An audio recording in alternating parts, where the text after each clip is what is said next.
Hello everyone, it's Ruby here today, and I thought that I would do a video on piercing aftercare. First, I wasn't sure if I was going to do this sort of video just because I find that a lot of the information that you'll find online is exactly the same amount of information that you would be able to get from a professional piercer in a piercing parlor. And then I remembered when I had first got a couple of my piercings, and I had been extremely nervous and had been unable to tell if a reaction to a piercing had been a normal, healthy, natural thing, or if it was developing some sort of infection or cyst or those sorts of things. So I thought that I would just do a very basic sort of video for you guys. Hopefully that it'll help, and I've also included in the description box, like always, a corresponding blog post. This will be citations from other piercers as well as forums that you can ask questions or read about other people's problems. This way, at least you can get an overview as to what's going on. And of course, as always, talk to your piercer if there's something wrong, because you paid for their services and they should be able to know the answer to it. And if not, like, go to a hospital. Don't wait it out. So you've just had a piercing. Each piercing takes a different amount of time to heal just because of where it is on the body. So if you have a surface piercing, one that is like vertical, like an eyebrow piercing, navel piercing, those sorts of things, then they'll take longer to heal than any other sort of piercing. And if you have something that is close to a lot of blood flow, like your lips or your earlobes, then that'll probably be one of the fastest things to heal. I think one of the fastest overall is your tongue. It's probably the most irritating to heal because you're obviously talking and eating with it, but it has the most blood flow in that sort of area. The number one thing that you should be doing in aftercare, the number one thing, is to keep your hands clean. So whenever you touch it, whenever you're poking at it, whenever any of that sort of stuff happens, to make sure that you've cleaned your hands beforehand. And this is because you're dealing with something that isn't properly healed yet, that's an open wound and could potentially get germs in it and create an infection.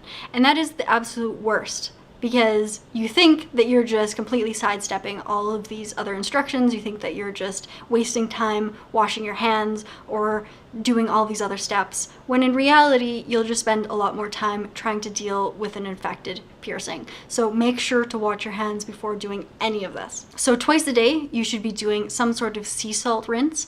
And I have two different methods that I use. Either I have a sea salt spray, and this is something that you can usually buy at the tattoo or piercing parlor, because you know, they always have sort of upsales that they do. And so this is actually like from the latest piercing parlor that I went to. You can also sometimes get them at like kiosks for some sort of piercing jewelry, but I wouldn't really know where, because the one that we have is central to our location. The other thing that you can do, and this I find the most helpful, this I use usually for travel. If I forget in the morning and I'm at school and I'm like, oh goodness, I forgot to heal it, then I'll use this.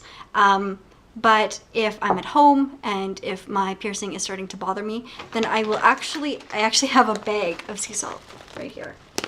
And I will put, I think it's a 1/4 teaspoon, it's usually just like a pinch, and I'll put it into a shot glass and fill it up with water.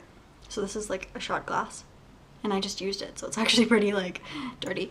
And I fill it up with water, and then I heat it in the microwave, usually for about 30 seconds, just enough for it to get really hot. Usually it boils at that point, and all the salt starts to dissolve. And then I wait until it's at a comfortable point, and then I'll soak my piercing in it.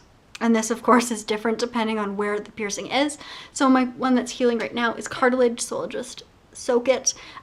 There's eyebrow, labret, that sort of thing. I tend to soak it for about 5 minutes. The recommended amount of time is between 5 to 10. But I find after 5, you know, your neck gets a little cramped up, maybe you're a little bored, the heat's probably gone from the shot glass.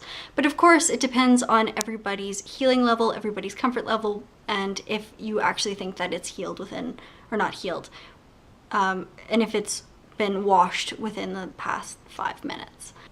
I think the main concern that I had when I first started to get piercings was whether or not they were healed, mainly because they give you an estimate as to when they are healed, a little window, and they can't actually tell you specifically what time or when it will be healed, just because of your own immune system and if you keep up with your aftercare.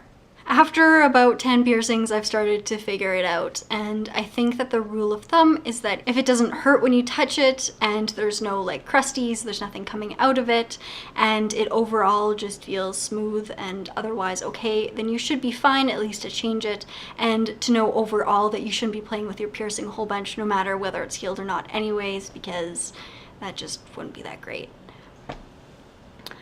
So I hope that gave at least some information. Wash your hands, put it in sea salt soak, and watch out for when it's healed. And of course, if you have any questions, go to your piercer, ask questions online. Not the best, but ask people who know, who've had piercings before.